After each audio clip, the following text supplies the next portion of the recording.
Ang programang ito ay rated SPG. Striktong patnubay at gabay ng magulang ang kailangan. Maaaring may masiselang tema, lengguwahe, karahasan, sexual, horror o droga na hindi angkop sa mga bata. Kung mainit na kape yung hawak niya tapos tumapon sa kanya, she could have suffered third-degree burns. Narito na nga ang ating pakabangan bukas sa abot kamay na pangarap. Nagulat naman itong si Giselle nang biglang may isang babaeng nagsalita at dito na sinabi na kung kape daw ang hawak nito ay tiyak na mapapaso at titiyakin na sa US ay makukulong daw itong si Giselle. At hindi naman maintindihan ni Giselle kung bakit ganun ang sinabi sa kanya ng babaeng ito dahil diretso nga itong umalis at tumalikod sa kanya.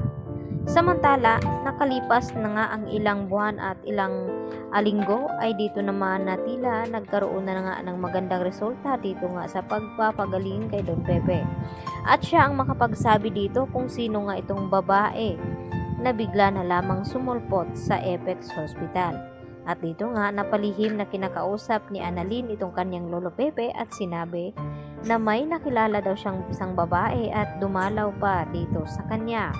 At alam naman ni Don Pepe kung sino nga iyon dahil yun nga ang sinasabi noon ni Don Pepe kay Giselle na pagkatapos maayos itong buhay ni RJ ay isusunod naman ni Don Pepe na ayusin itong buhay ni Giselle at tinanong nga niya noon itong si Don Pepe na kung ano daw ang ibig sabihin nito at hindi nga na tuloy-tuloy ang sinasabi dito ni Don Pepe sa kanya dahil isusurpresa nga daw noon ni Don Pepe itong si Giselle.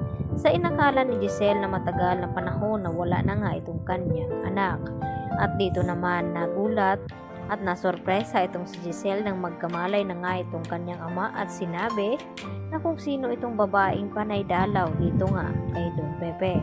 At dito na ipinaliwanag ni Don Pepe sa kanila na ang babaeng ito ay ito pala ang anak ni Giselle na si Justin na makikilala nga dito nila Annalyn at RJ at lalong-lalo na itong si Zoe.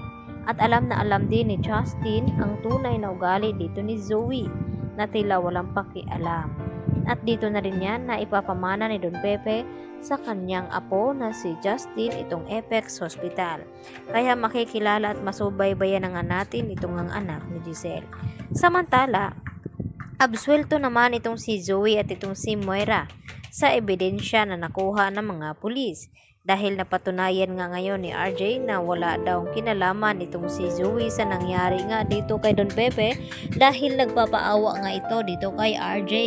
Nang makita nga dito nila Giselle at RJ ang sapatos nakapariho dito sa nakuhang ebidensya ng mga pulis.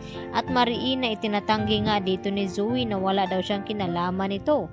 Dahil nagpunta daw siya ng gabing iyon kaya hindi niya namalayan na nahulog itong disenyo ng kanyang sapatos.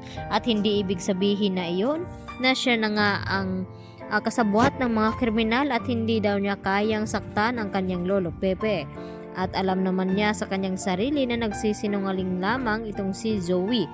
At hindi naman siya titigilan ngayon ni Don Pepe hanggang hindi magsasalita itong si Zoe. At ganun na lamang kagulat itong si Moira nang walang mapatunayang ebidensya itong sina Giselle at RJ dahil kinumpirma na nga nila dito sa kapulisan at nangako naman itong pulis na ito na mabibigyan pa rin nila ng hustisya itong si Don Pepe dahil dito sa kasamahan ni Balahadja na mapahanggang ngayon ay hindi pa nila nauhuli. Yan ang ating pakabangan bukas sa abot kamay na pangarap.